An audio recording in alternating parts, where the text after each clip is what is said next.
Also getting some breaking news right at this hour. The incoming press secretary has just tweeted that Donald Trump plans to rename the Gulf of Mexico and Mount Denali as part of these day one executive orders.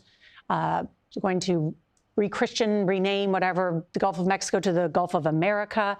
And then Denali, which is the highest mountain in North America, will revert back to Mount McKinley, which it was called until President Barack Obama changed the name in 2015. So a blizzard of executive actions and orders today, from the renaming of landmarks in the United States to these huge executive orders that will affect how government operates, issues about inclusivity and others as they take dramatic action today. We are watching more supporters of Donald Trump and others arrive now at the Capitol. I also want to point out that the American flag is flying at full staff over the Capitol this morning. That is by order of the Speaker of the House. It had been flying at half staff in honor of President Jimmy Carter's death, but then the House Speaker, Mike Johnson, said, let's change that for a day in honor of President-elect Trump. And several states also changed their rules to bring the flag back to full staff early. I think then it will revert back to half staff to, of course, honor the late President Jimmy Carter.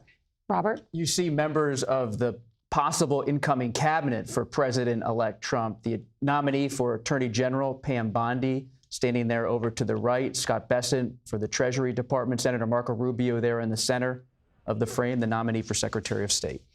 And you're watching CBS. Can we just take 1 second when you said about the executive order that he's going to rename it? I think you said Gulf of America.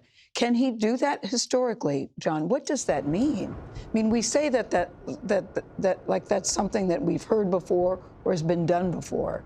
Well, Senator Blunt, you too. I'm curious about what you all think about that. Senator, why don't you weigh in first? I don't have a sense that anything quite like that has been done before.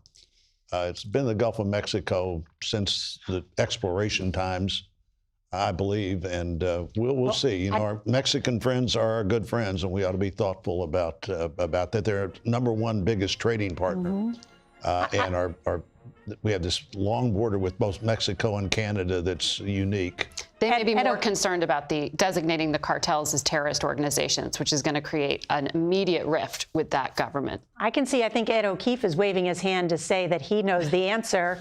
Ding, ding, ding. Is this a Jeopardy Norah, question where Ed O'Keefe? Yes, I am. I see Ed O'Keefe. Do you have the answer to the Jeopardy question posed by Gayle King? Yes. Well, Gayle, he can't do it alone necessarily. There is an obscure agency of the Interior Department, among other elements of the government, that actually weighs in on geographic names, believe it or not.